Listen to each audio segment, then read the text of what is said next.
Hello hello hello hello hello नमस्ते सम्पूर्णमा। हेर्नु होला है त हजुरहरूले पनि यो गाउँठाउँ कति सुन्दर छ।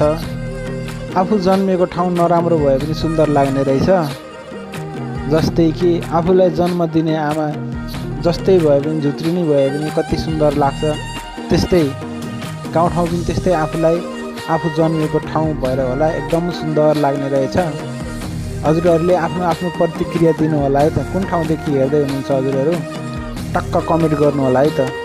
अनि हजुरहरूलाई यस्तै गाउँठाउँको भिडियो राम्रो लाग्छ, रमाइलो लाग्छ भने टक्क लगाएर कमेन्ट गर्नु होला है त।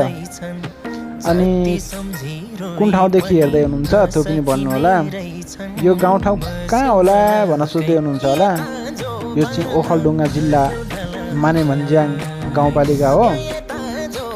अनि यतिखेर चाहिँ भन्नुपर्दा अब एकदम सुक्खा याम छ, पुरा सुक्खा देखिएको छ, हिउँदो लाग्यो त्यसैले एकदम सुक्खा देखिएको छ। तर रमणीय छ, बस्नको लागि एकदम सहज छ, वातावरण एकदम सही छ बस्नको लागि, चिसो हुन्छ।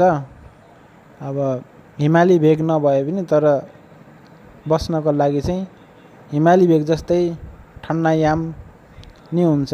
त्यति साह्रो गर्मी मरुभूमि छैन, देख्दामा चाहिँ यसो मरुभूमि जस्तो देखिन्छ। धन्यवाद।